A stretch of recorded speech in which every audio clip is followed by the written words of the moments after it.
This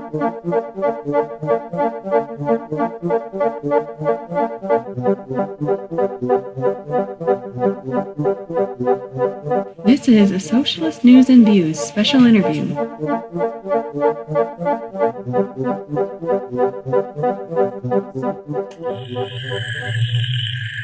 I'm Nick Schillingford, coming to you from the Urban Cabin Studios in South Minneapolis with this special interview. On Socialist News and Views, we let folks introduce themselves. Do you want to just tell our audience who you are? Sure. My name is Tom Goodkind. I use he, him pronouns. I'm located in Boston. And a little bit about my history. I'm one of those who came to Marxism and socialism in the late 60s and early 70s, really out of experiences with the civil rights movement and the anti-war movement. Got involved with socialist organizing building in the early 70s, and have been a member of a group called Liberation Road since its foundation, and a member of one of its predecessor organizations. I've been until recently, I'm retired. I've been a union machinist since, I don't know, we were part of the organization that went into the factories in the mid 70s, and I did that. And out of that became a machinist and worked in that trade until 2021.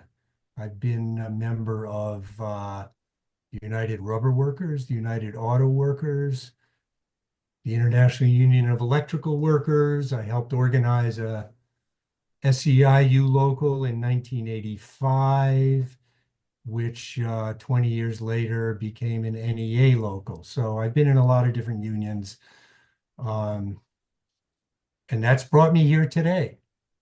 Well, happy retirement a few years late, but that's great. Thank you. A lot of people don't have that these days. They don't have the ability to retire, so that's something that a union job can provide. Now, I first ran Totally. into Liberation Road at Socialism 2024 this last year, and then I was reading an article on the Liberation Road notes on Substack, and that article was called "Stop Talking About That." Working class politics can't avoid fighting white and male privilege. And in the article, you said that Bashar Sankara's article, "The Path for Socialism is Focus," was a case in point of that issue that you were drawing out, saying that Sankara was correct about rooting ourselves in the communities of the working class and right about identifying villains. But you said, quote, "He's wrong about a politics ruthlessly focused on the universal appeal of economic demands," end quote. Can you expand on and discuss that perspective? What you meant by that, and what you saw in that article that led you to identify that and to critique that? Yeah, I'm happy to do that, and I'm gonna expand maybe even more than you would like. That's fine. Because one of the things I really appreciate, first of all, Sankara is a great guy and I really respect and admire him. I mean, founding editor of Jacobin, editor of The Nation. He's done a lot of great work for the socialist left. And I actually really appreciated this article because it opens up so many critical questions for the socialist left. I think everyone among our folks have been spending a lot of time trying to figure out, what happened in this election and where does the socialist left stand and where should it go now under Trump and so on. And I think Sukhar's contribution here is valuable because it puts out a very clear position on what to do and what not to do. Unfortunately, I disagree with his conclusions.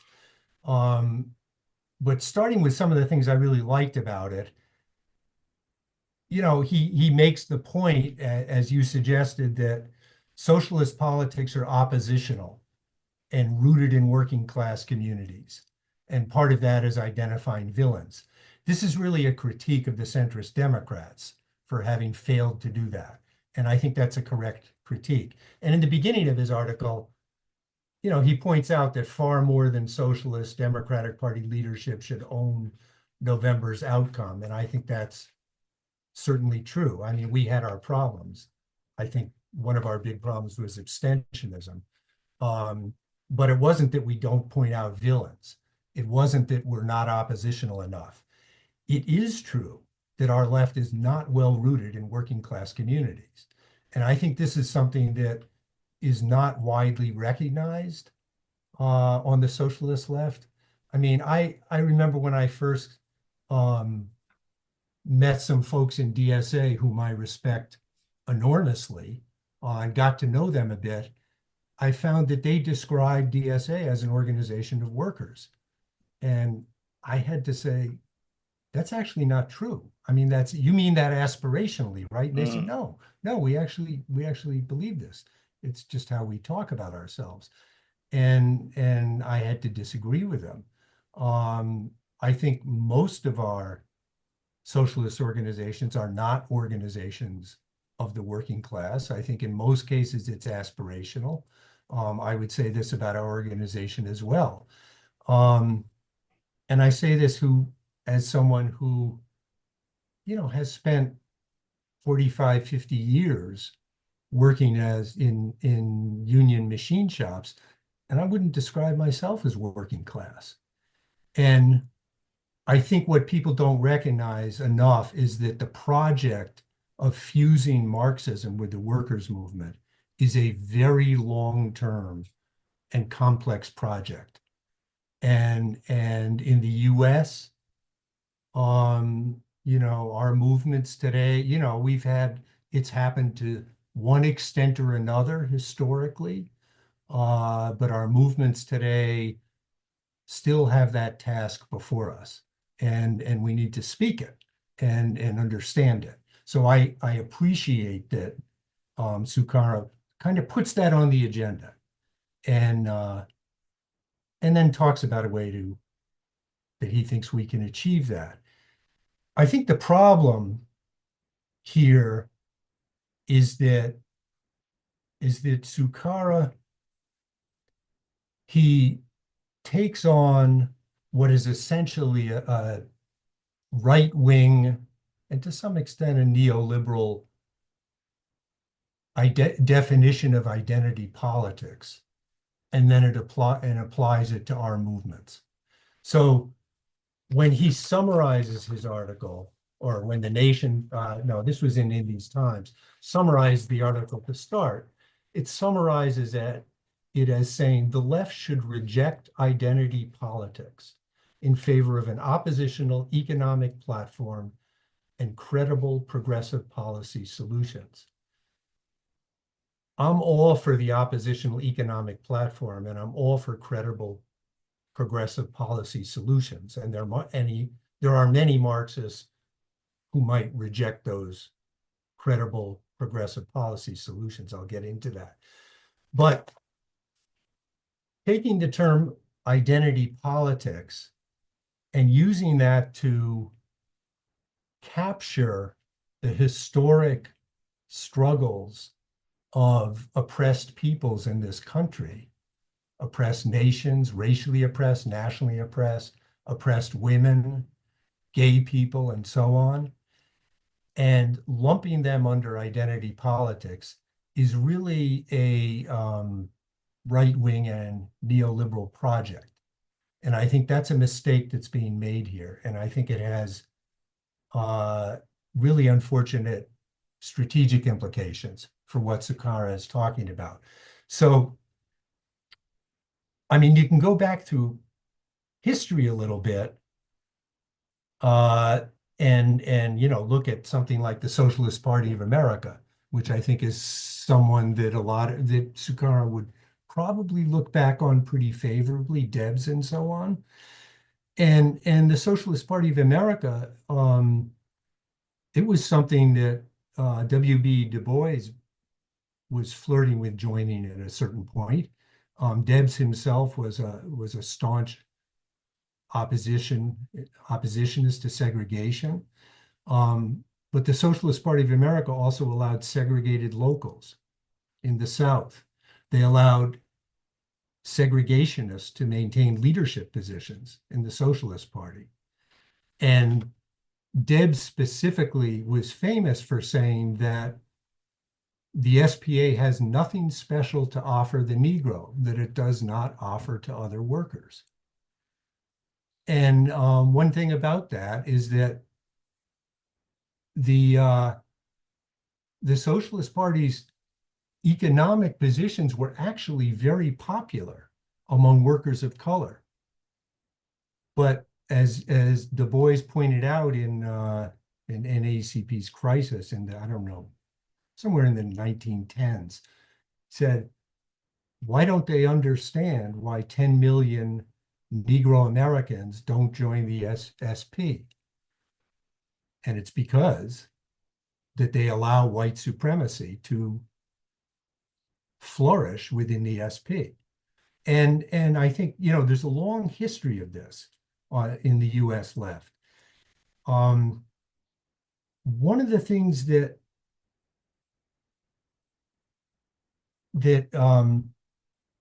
well, there are two very common mistakes, I think, of the socialist left in relation to this idea of so-called identity politics. First, I think we need to distinguish between corporate DEI sensitivity training and actually fighting national and racial oppression. And I feel like Sukkara is kind of melding the two. I think we all have a problem with corporate DEI sensitivity training. Not that it's, not that we're for getting rid of it the way, Trump certainly is. And at this point, many centrist Democrats might be as part of their anticipatory obedience. It at least opens the door to recognition of the idea of systemic racism and to talking about how we might actually address the historic discrimination against people of color and against women and so on. But it's really very different from actually fighting this history of discrimination. And there are two mistakes that are very common of the socialist left with this. One is sort of what I would call, the political cataracts of white blind messaging that masquerades as universal appeals. Mm. So when Sukkara talks about, let's see what he says is there should be a thorough rejection of identity politics in favor of a universal appeal that has the same popular message for people of all backgrounds. Who are we actually talking about? Mm. At another point, he talks about focusing on the pocketbook issues that workers care about the most. Who are the workers he's actually talking about? And I can give examples of this. I mean, there's some obvious things. Do workers care about driving while black? Are there workers who care about being murdered because they're jogging in the wrong neighborhood? Are those working class issues? I mean, one thing that I think Sukkara ignores is that the African American population in this country, and in general, this is true of people of color, is overwhelmingly working class. Overwhelmingly, they have, compared to white people, they have relatively small middle strata and even smaller upper strata. So this is an enormous working class population we're talking about. And does that population care about pocketbook issues? Absolutely, obviously. But do they also care about freedom and equality? And aren't those working class issues? So Sukkara really needs to be specifying which workers he's talking about when he talks about the universal appeal of economic demands and limiting ourselves to those. Because I would argue that there are huge populations of workers who care about other things. I think there are a lot of working class women who actually care about being paid the same as working class men and having the same opportunities for promotions and so on. And so I think that's the first thing, like these, this idea that there are these universal appeals, universal economic appeals, which will unite everyone, and that we can stop talking about those other things that just affect these people over here. Right. And that brings up the other very common mistake on the left, which is parallel messages of special demands. So that when we're talking to women workers, when we're talking to Black or Chicano workers, we talk about their struggles for equality. But when we talk to white male workers, we just talk about pocketbook issues. It's just, what's your salary going to be? And, fighting layoffs and so on. Because those other issues aren't for their ears. And I think this is a real problem in working class organizing for us, because I think our position has to be that struggles for equality, struggles against racism, struggles against national oppression are working class demands at the heart for the entire working class to take up. They are fundamental questions of solidarity. When the UAW went on strike, I'm sure lots of people went to their own unions and said, the UAW is striking. We should support them because they're our union brothers and sisters. It's no different. That's no different as a form of solidarity from saying these Black workers are rising up to be treated equally, and they are our brothers and sisters. And solidarity demands that we take on those demands as if they're our own. And I think that perspective is missing here, to say the least. And I think what Sukara is asking us to do is to stop talking about that stuff. And I think, let me go on a little more deeply on this. There are at least three problems with this right now. One is that narrow economic demands alone won't actually address the appeal of the fascists. And, we in Liberation Road think we are facing a very serious fascist movement in this country.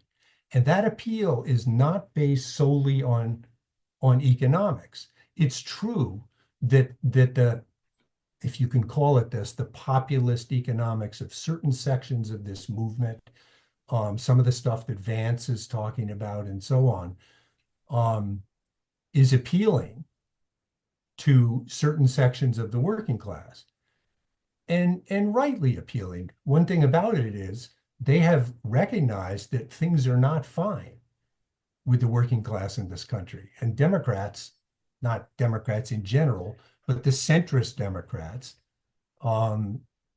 basically were trying to tell people that everything's okay. I mean, I actually did some, I did some phone banking in North Carolina from here in Boston. And the most interesting conversation I had was with a white woman in a very small town in North Carolina who said to me, you know what I want to know? Why is Harris smiling all the time? What is she smiling about? Nothing's funny. And I had to admit that, she had a real point there. And it's psychological, dissociation from reality. It's like it's hard to even watch, something like that. And I totally get what that lady's saying. It's like you watch somebody smiling and saying everything's great, and you're like, literally nobody thinks that unless maybe they're a billion, unless they're maybe a billion, unless they're a billionaire or something. And even they seem to, it's just like, nothing is great. and I think that, and that woman, she told me she was going to vote for Trump. And I think that woman was responding to the sort of social welfare for white people economic position of J.D. Vance, which I think is a thread in the current semi-fascist coalition that appeals to a lot of white people. It's like, welfare for the deserving poor who just happen to be white. But there's a lot of other glue that is holding together the fascists and that accounts for their appeal. And that glue has to do with, the great replacement theory, reclaiming the privileges for native-born people in this country, and male supremacy, reclaiming the privileges when men were allowed to be men. And we didn't have all this, we didn't have all this Me Too stuff. And we didn't have all this trans stuff, and we had these, nice traditional nuclear families. All that stuff is part of a kind of revanchist ideology in this movement. And we can't speak to that simply by saying, we're going to make sure that everyone gets a fair pay raise. It's not going to work. We have to be able to address the full spectrum of these reactionary ideas and cultural proposals that are being put out to our people. So that's the first thing. It's, narrow economic demands alone will not address the appeal of the fascists.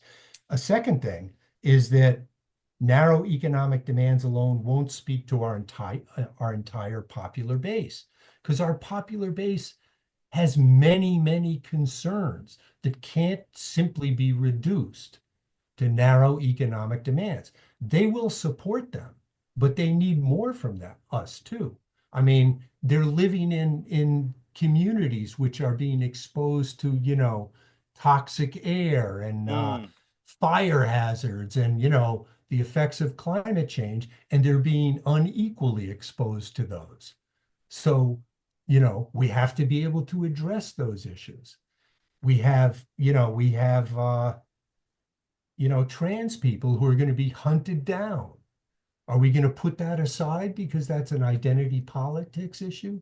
Even the immigration issue, which was really the central appeal of the Trump coalition, defending immigrants, I don't think is what Sukara means by a narrow economic demand and being ruthlessly focused on it. But would he really say that we shouldn't be devoting an enormous amount of attention now to the defense of immigrants? And isn't the defense of I hope not. I hope not too. Yeah. And isn't the defense of immigrants a working class issue? I mean, there's no more working class population than those folks who have struggled to get here and are, being forced to live in the shadows and, get up on everyone's roofs all around Boston, with with very little protection and so on, and do all the agricultural labor and so on. I mean, what more working class population is there? So, and the third thing that I'd say that's a problem with this is that the narrow economic demands alone basically turn a blind eye to the historically constituted form of capitalist rule in this country. And that was something that I was kind of trying to refer to in my response very briefly and somewhat obliquely. But the basic fact is, well, if we go back to the Black Lives Matter uprising, right. I mean, we're all old enough. I mean, the only one who's not old enough to remember that is my 5-year-old grandson. We're all old enough to remember that. It was an amazing thing, and I think we have yet to draw the full lessons from it, both positive and negative. Agreed. But one thing, first of all, the Black Lives Matter uprising was a working class uprising. Again, because, Afro-America is largely a working class internal nation. And one of the things that uprising put on the table was the idea of systemic racism. If you think back to before the uprising, systemic racism wasn't a thing. I mean, it was a thing for Marxists. Lots of Right. books have been written about it, but it wasn't a popular concept. And that puts systemic racism on the table as a popular concept so that it could be talked about and so that there could be a widespread backlash against it. And the whole idea of systemic racism, I mean, what does that mean when you think about it? What it means is, I mean, the simplest way to put it is probably that racism is part of the structural operation of our capitalist system. It is integrated into the structures of capitalism at every level: economic, political, ideological, cultural, education, etc. I think that's what systemic racism means. And I think that's correct. And the basic situation in our country is that, in the first place, you have to recognize that nowhere does capitalism exist in the abstract. Capitalism only exists as a historically constituted social formation. And when it comes to a place, it takes the historic material that exists and it builds up off of that. So every capitalism is different. Mm-hmm. And the way, I mean, they all have many things in common. They all have exploitation in common, and then many other things in common. But they develop historically under certain specific historical conditions. And ours developed under very particular conditions, which had to do with two main things. First, the settlers expelling and eventually, and up to a point, eradicating the native populations. And second, the slave trade and the development of the color line, which really started in the late 1600s. There's a lot of work that's been done about that. But that's really what's particular about US capitalism in our history. And the idea that we can overthrow this system and build a popular base through a narrow focus on the so-called universal appeal of economic demands completely ignores that history. It wishes it away, which is kind of what the Socialist Party did.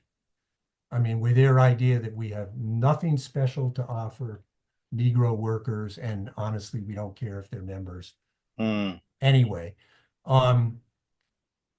it imagines, what it ultimately imagines is that the US ruling class is going to allow us to unite this very diverse working class without having to address the deep divisions that historically exist within it, and that we can just get a free pass on that.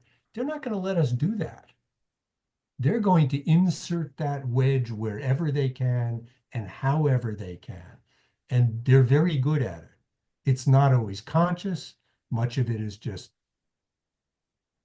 long-standing policy, but they will definitely do it. So I think that's like a third problem that a lot of socialists have here. Mm-hmm. I want to get a little practical. Sure. Because I know a lot of this stuff is sort of airy and a little bit theoretical maybe. But Sukarno talks about a politics rooted in the centrality of class. And it raises the question again, like I raised the question of, well, who is the working class? Oh, yeah. Who? And what is class?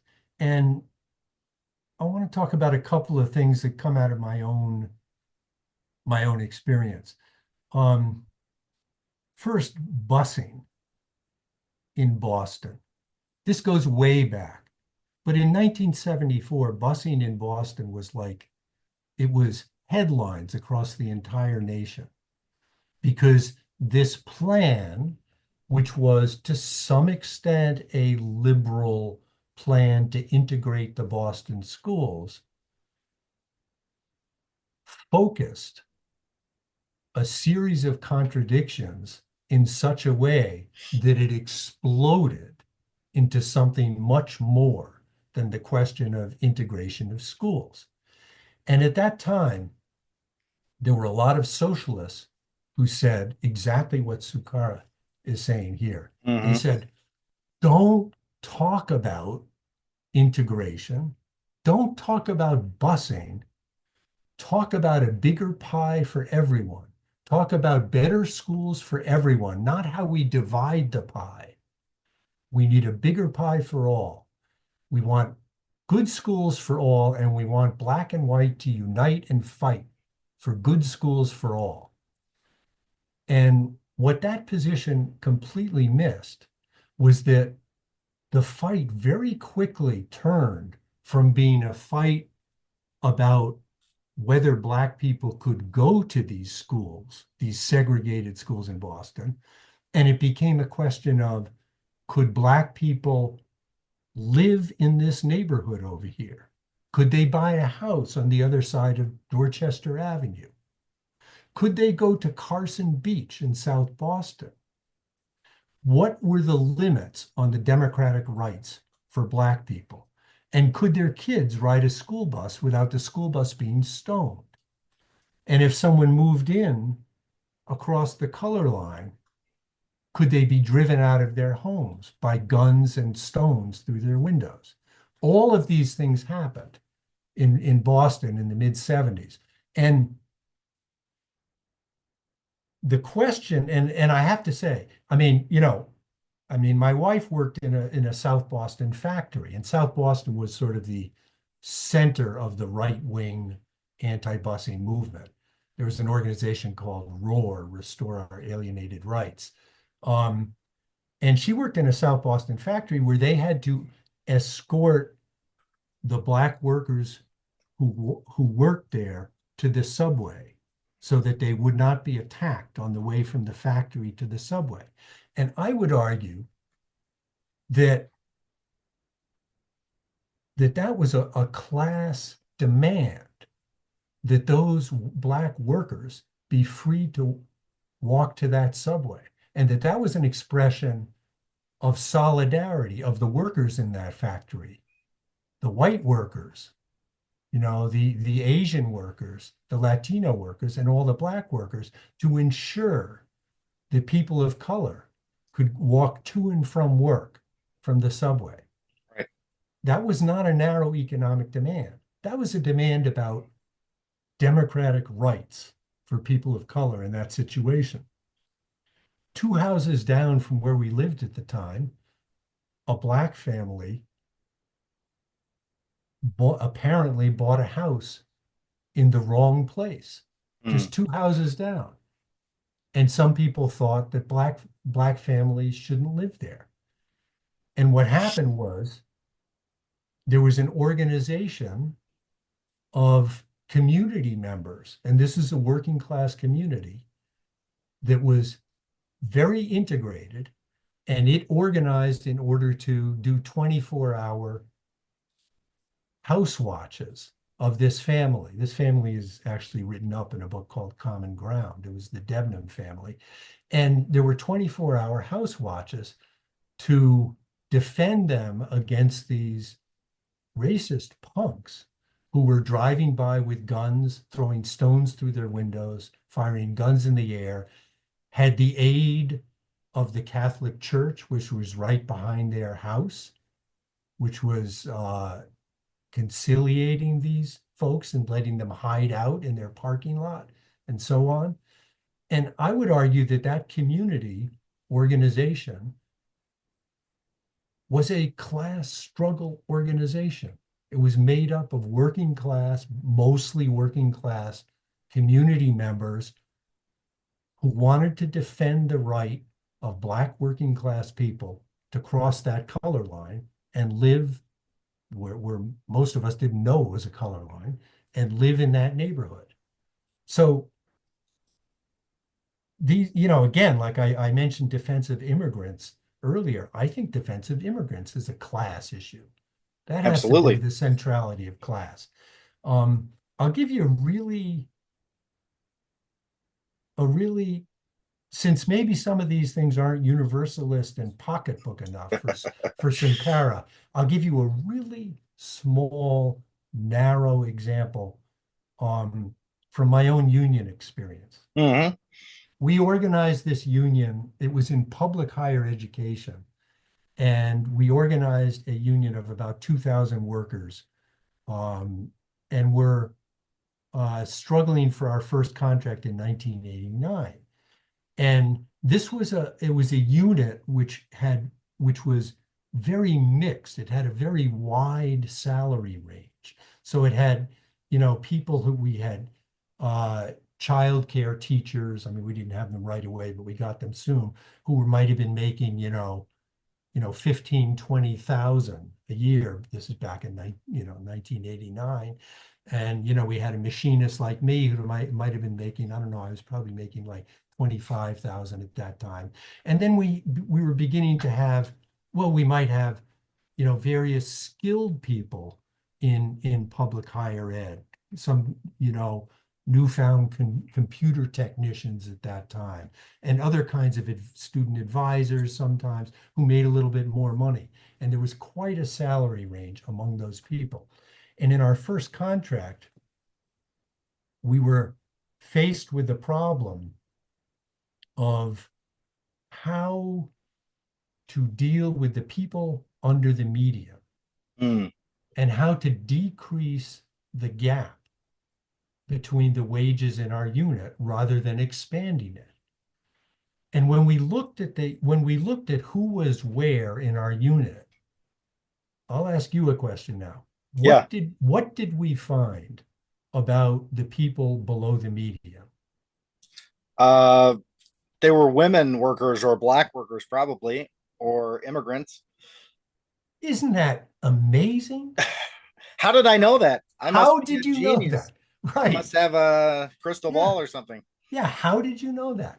Lo and behold, the people who were below the median, not universally, and it wasn't universally true above the median either, but they were overrepresented among that group were Black and Latino workers and women workers. And of course, Black and Latino women were at the lower end of all of that. Mm-hmm. And so we said, okay, this is not an accident. It's not necessarily a result of intention. It's not necessarily that there has been conscious policy, but let's think about the history of our institution. This is a public institution in the heart of South Boston, which has been seen as a patronage dumping ground for many, many years, so that politicians from South Boston can get jobs for their relatives there and so on.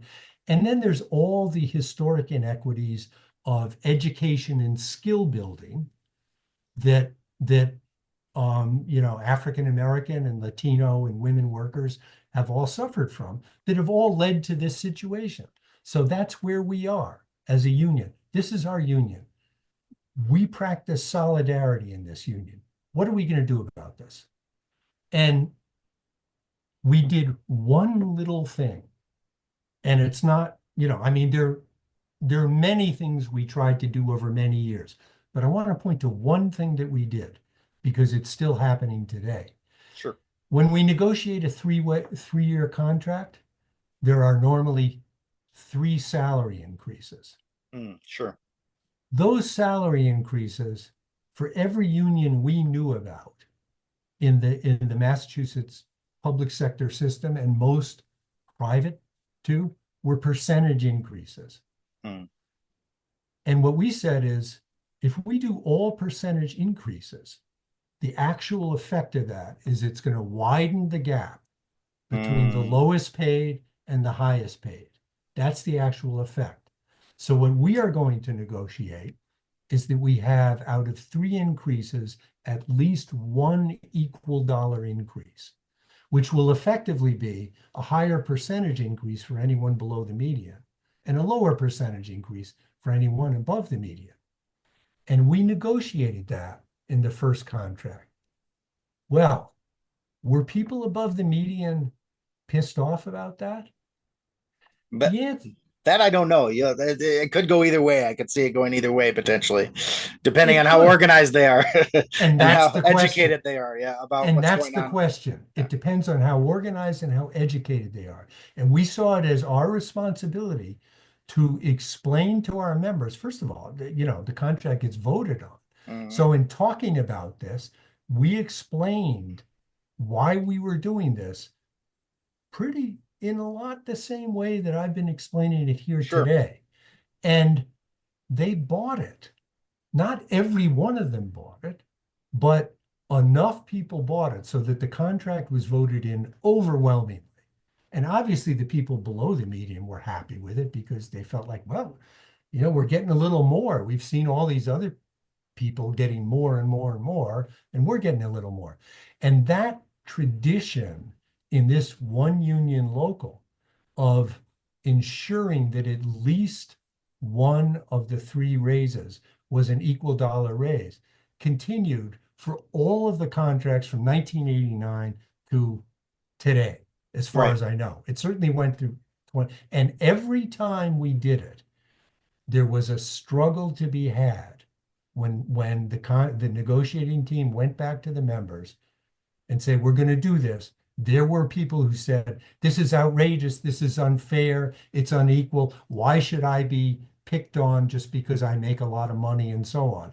And it was great because it gave us the opportunity to have this same discussion again about what does solidarity mean, which is really a question about, can we be a united class or not? And what's the cost of being a united class? The cost is being willing to fight white and male privilege Mm-hmm. where we can and how we can. And we need to link it with those broad economic demands. No better way to do that by saying, hey, don't complain. You're getting these 2% increases. Your salary's going up a lot here.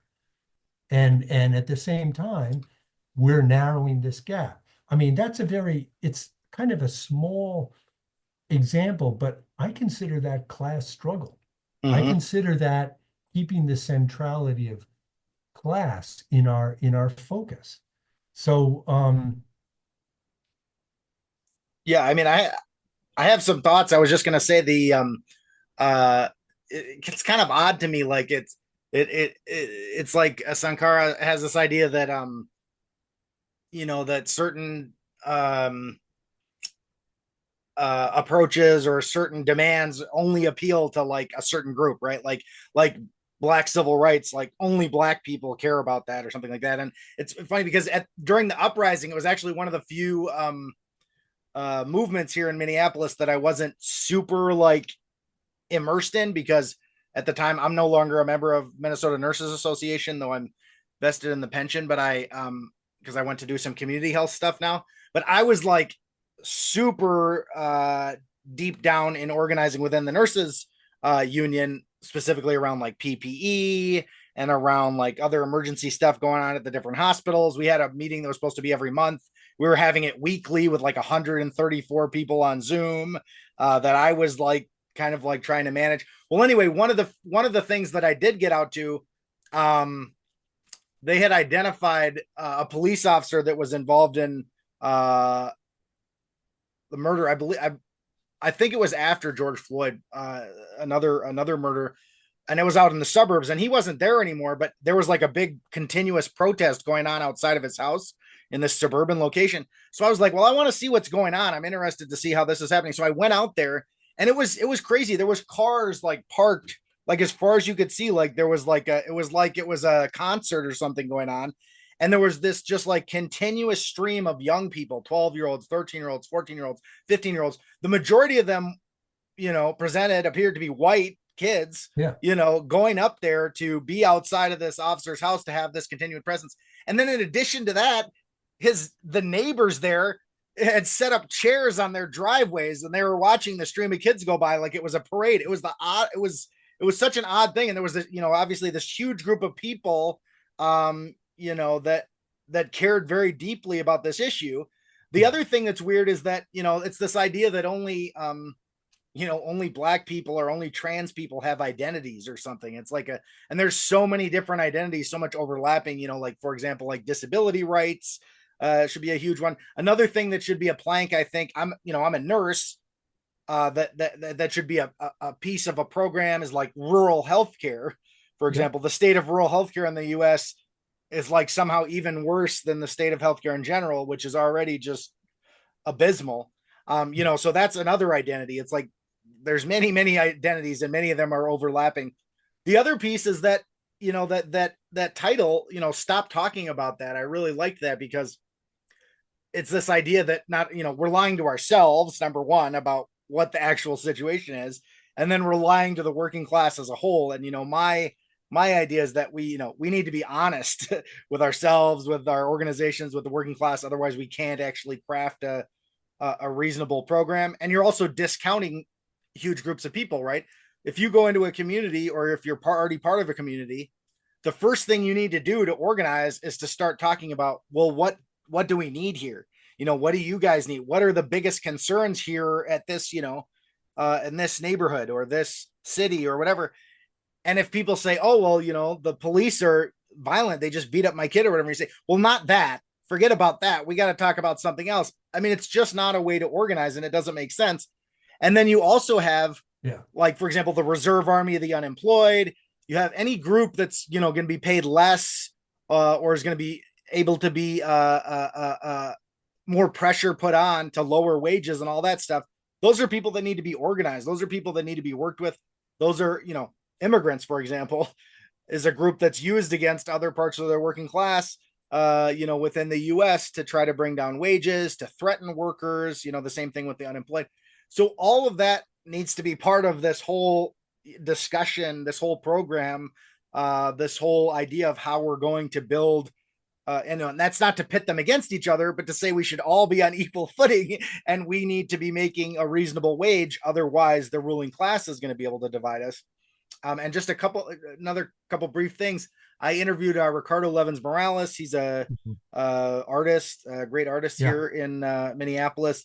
And he was just talking about, like, one thing he said was that your identity is what brings you to the movement, and that solidarity is like what keeps you in the movement. And I think there's definitely a lot of truth to that. Let a lot of people obviously get involved through the things that are going on in their community, but then they see that there's this broader solidarity piece that you need to be working with these other groups to actually achieve your demands. And that's how you win. And the last thing, and I know I'm covering a lot of things, was his article, he specifically mentioned like abolition of the police. That's like a losing demand, jettison that right away. And it's funny because I feel like historically, especially like within labor and within the socialist movement, I mean, there's been a pretty serious dislike of the police. That was kind of the standard at a certain point. I was actually did a special at the end of last year on the miners' strike in the UK 1984. Yeah, I listened to that. Okay, yeah. And it was funny, the Leninists, they had the quote was like, we've got to inject a healthy hatred for the blue scum or whatever. And it's like, that was like the standard. And so to me, the fact that even some people on the left now have a strange illusions in the police sometimes, or, and especially like, and then rural people too, which historically a lot of like, conservative rural people in my experience did not particularly like the police, but now there's been kind of this campaign of, propaganda, and people have taken up. I think that should be somewhat concerning, especially when you talk about us having a fascist, or at the very least, a very unpredictable, authoritarian minded individual by any standards coming in. Like, those are the people that are going to be used against us to break strikes, round up immigrants, attack other protests and things like that. So it's like, all these issues are connected. And again, we shouldn't be lying to ourselves or lying to the class as a whole about, what the intricacies of these issues are, how identities overlap, and how, we can win a world that actually works for working class people, by tying all this together and building the strongest and largest possible mass movement to stop Trump in the immediate term, but fight Yeah. for a better world. Yeah. I mean, I think I think first of all, when we go into organize, whether it's in a workplace or a community, I think the first thing we have to do is listen Right. and spend a long time listening. And I think if we do that and do it well, we'll hear the sorts of things you're talking about. I think, Sukara raises the question, what he says about police abolition, he says, we're at our weakest when our demands seem both maximalist and contrary to popular interest, like police abolition. And I think you're right that, we understand that the role of police fundamentally is as a key part of the repressive apparatus of the state. Right. And it's it's ultimately to protect capitalist rule in this country. At the same time, I think Sukara is not wrong about maximalist demands and Right. so on. I mean, police abolition, like, I mean, I'm ultimately for abolition of the state. Mm-hmm. I'm not an anarchist Right. at all. In fact, I think that, anarchism has been a very big problem in our movement. I think it's sort of a reflection of neoliberalism and the effects of neoliberalism on our movement. But I don't think abolishing the police is particularly a mass line demand now. Mm. And the reason is if you do a lot of work in communities of color, you understand that there's a lot of concern about crime Mm-hmm. and how to deal with it. And we have to have a program for addressing crime. And Agreed. it's certainly not going to be mainly by an enhanced police presence. Right. It's not going to be by a militarized police presence. But thinking that you can deal with that, address that concern just by calling for abolition of the police, Right. I think that's kind of a semi-anarchist That's error accurate. on Yeah. our part. So I think that's so I think the whole problem of sort of what's our mass line on these things? How can we, as a movement that's not fully rooted yet in working class communities, getting back to Right. that how can it engage with working class communities, both in the community and in workplaces, while really listening to people's concerns, the wide range of concerns, like you said, Right. The wide range of identities and Mm-hmm. lived experiences that people have, and turn that into a program that can actually motivate people and deliver blows against those who are ruling us.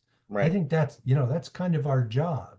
Exactly. That is our job. It's kind of our job. And I know, I mean, one of the you asked me a few questions in writing before this. Yeah, yeah, and I'm gonna yeah. I'm gonna get back to that. We can. I was just gonna, I was gonna move to the historical piece. You Yeah. talked about Debs, and you talked about the Socialist Party of America and some critiques there as far as, not having something for Negro workers, as they said at the time, and so if you were looking at historical social movements, to you, what is the most clear example of a historical movement that is organizing for liberation and building a better world? What historical movements do you point to as successful, or at least kind of structured and organizing in the way that you see as most positive, I mean, guess. I wouldn't point to any single movement Sure. that has done all of this. I Sure. mean, if we had had one, we'd be in a very different place Yeah. now, and our socialist left Yeah. would not be as small and weak as it is. Mm. But I would point to, I mean, I can give you a list of Yeah, examples absolutely. of real things that have happened that address. I mean, first of all, you know, we're only like a month away from the anniversary of Fred Hampton's murder in Chicago. Fred Hampton is really somebody worth looking at. What he was trying to do at that point as part of the Black liberation movement and trying to bring it in connection with white workers, with Puerto Rican workers, with Chicano workers, and so on. And I mean, a lot of what he was doing was why he was executed by, you know, by the police. Yep. So I think he's kind of an example of that. And in general, the Black liberation movement, it's no accident that in the Black Lives Matter uprising, as you were kind of implicitly pointing out, a whole shitload of young white people Right. jumped into that. Mm-hmm. And that's, you know, that's also connected to what's happened with the pro-Palestine movement recently. You know, the seeds for that were planted in the Black Lives Matter uprising. Yep. And people are, you know, people are learning these connections. And that's helped produce this pro-Palestine movement, which, you know, has not fully succeeded, has, I would say, you know, on some edges had some sectarian tendencies, but overall has been incredibly courageous and has made a huge difference in the popular understanding of Palestine in this country. I mean, way better than, you know, 30 years ago and Absolutely. so on. I think that you know, we've already talked about the BLM upsurge, which, you know, had so many strengths and some problems typical of a lot of the Occupy and Arab uprisings after it. But looking at certain social justice unionism movements, if you want to call them, if you think of what the Chicago Teachers Union did in its attempts to link the struggles in their schools of the teachers to the communities that they serve, and the whole slogan of fighting for the education we deserve, fighting for the schools we deserve, that in essence is a fight around something that's broader than narrow economic demands. And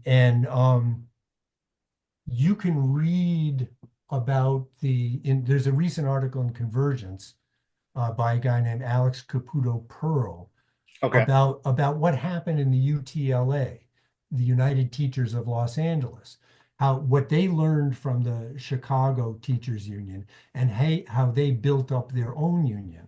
And some of the things that he says about what they did, he said, we centered racial, gender, social, and economic justice and began organizing a labor community coalition. You have a coalition like that in Minneapolis yourself. It's more than a decade old, in which unions with a social justice union perspective and community organizations have been working very closely. And that, I think, has led to a lot of progress in Minnesota in general. Yeah. Another thing that Alex Caputo Pearl talks about is that in their experience in building up the UTLA, universalist demands such as healthcare, childcare, and minimum wage should be paired with demands that explicitly push back on racism, sexism, xenophobia, attacks on the LGBTQ community, and other oppressions. Okay, this is how they built their union, and this is what he's recommending for unions today. There's Unite Here's political power program, which has been a program to develop a mass working class way of organizing working class communities to exert political power. And they had a huge effect on the 2020 election. I mentioned your labor community Yeah. alliance. I'll point to another couple things from my own neighborhood. I mean, in Massachusetts, the North Shore Labor Council sent a delegation of union workers to protect a library from Mm. right-wing anti-gay protesters. Now, would Sukara actually say that the union shouldn't be focusing on that? They should be focusing on broad universalist economic demands. Stop talking about those drag queen story hours. Um, I mean, to me, that was a shining moment for the local labor movement for them to do that. And it made a huge difference to, people who are working on those issues all the time. You can go from the labor movement to independent political organizations such as Working Families Party, New York State and City DSA's Electoral Project, North Carolina Federation, 1PA, New Virginia Majority. All these organizations, there's one in our neighborhood again in the North Shore of Massachusetts called New Lynn, all of which are experimenting with class struggle on the electoral terrain in fighting for actual governing power. And they're all emphasizing a broad array of issues which affect working class people of all nationalities and all genders. All of those organizations combine those issues in their fight for electoral governing power. And I think this is really something to look towards. Just looking at the gay liberation movement over the last, I've been alive long enough to watch it grow and develop. I mean, it combined direct action with tireless legislative and electoral work, and it completely changed politics and culture. Completely. I mentioned the Palestine Solidarity Movement. That's another Ye- one. I mean, would Sukara say, don't pay attention to that because that's right. outside the sphere of universalist economic demands, and we have to be ruthlessly focused? Mm. That would be a crime for us to not pay attention to that. The reproductive rights movement. Hmm. I mean, look what they did in reaction to, the Supreme Court decision. I mean, look what they've done in states like, Kansas and Oklahoma. It's been totally amazing. Yep. And I'd include the Me Too movement in there. I mean, Mm. Trump attracted a lot of people who wish Me Too would just go away, Yeah. a lot of incels and so on. But the fact is, the Me Too movement has had a big effect on working class culture and a big positive effect.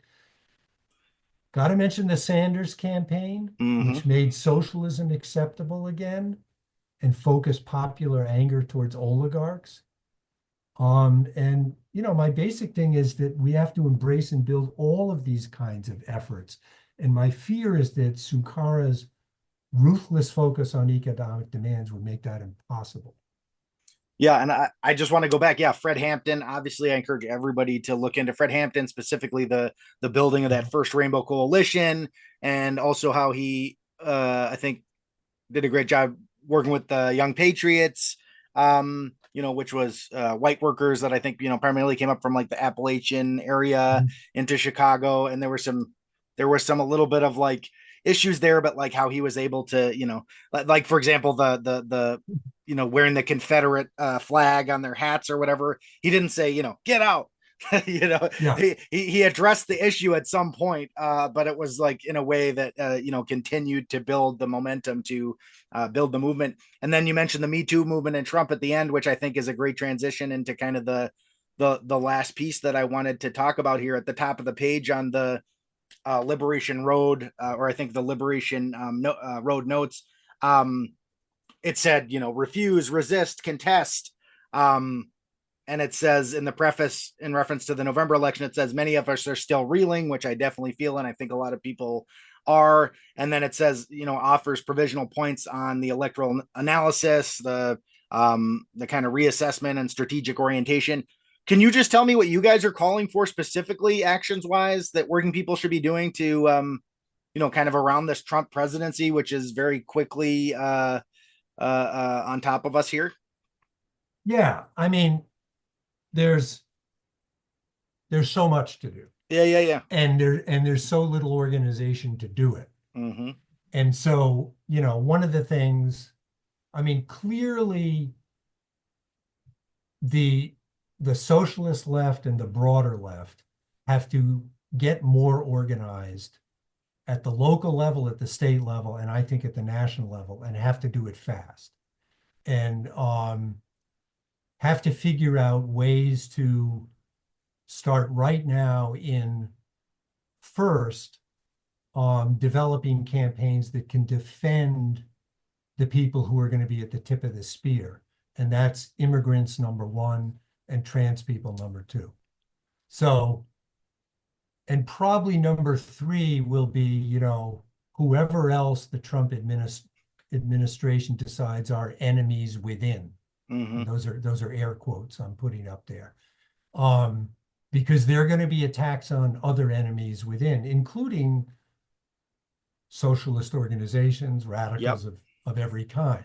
And we need to be developing infrastructure to be able to defend these people against racist violence, anti-communist violence, and so on, anti-trans violence. And that's going to be different depending on where we are in the country. So, those kinds of fights are going to look one way in, total red states. They're going to look Right. another way in total blue states, and they're going to look another way in purple states. And we have to start, analyzing what the conditions are where we are and start putting coalitions together to take on these kinds of defensive measures. At the same time, it would be great if we could start working towards some sort of national level coordination, some sort of table where left organizations who are serious about mounting this kind of defense can work together and help coordinate some of these local, municipal, and statewide efforts so that things aren't just going in every possible direction. And that's a lot of work in itself, just to try to come up with that kind of level of organization from local to national. But we have to be looking ahead towards, people are in the labor movement, people are already looking ahead towards, the possibility of a series of strikes in 2028, led by the UAW. That's going to take a labor movement that has its shit together much more than it does right now. Right. But there are people who are working on that. I mean, I think, again, I was interested to see Alex Caputo Pearl from the UTLA list, 5 things that he think the labor movement has to do to be moving in this direction. And I think they were very good points. I recommend people look at that in Convergence. And there's, we published something on our Substack by Bill Fletcher about labor recognizing this as an anti-fascist moment that it really has to rise to the occasion for here. And he talks a lot about that, about what labor needs to do in terms of education and organizing of its members and putting a big focus on this at this point. Labor's Barbarossa moment. That's what we're talking about. That's the one. Yes. And the other one from Alex Caputo Pearl was that's the Los Angeles Teachers Road to Durable Power in multiple parts. Was that one? In multiple parts, and particularly in part 2. Okay. It's what the labor movement needs to do now. What are the lessons from the UTLA and also from the CTU that we can draw on that can help us now in these next few years? And I think that's very much worth looking at. Basically, we have a ton of sort of resistance work to do, defensive work to do, like I mentioned, a ton of independent electoral organizing to do to be able to make inroads in some of the places where there are many contradictions among, the Trump right. In blue states, where the centrist Democrats are weakened in many cases, and there are opportunities for independent politics. There's a lot of electoral organizing to do to get into governing power at different levels, from municipal to state. And this is stuff we have to be working on now. The basic thing is the Trump victory was very shallow. You know, we now know something about the votes. It was very shallow. And there's 100 million people out there who are not happy. 75 million of them voted against Trump. There's another 25 million at least who stayed home and are not happy with the direction this is going in. And it's our responsibility to find our ways to mobilize, organize, educate those people and build up the organizations who can do that. Well, I really appreciate your time. Is there anything else you want to mention, plug, or talk about before you go, or feel like we covered at least somewhat most things? I think we've covered most things. I mean, this was longer than we expected, and we could go on for long. These are really big topics for the left, and so they could benefit from many more hours. But I think I've covered everything I got here. And that is our special interview. Thanks for listening. Solidarity.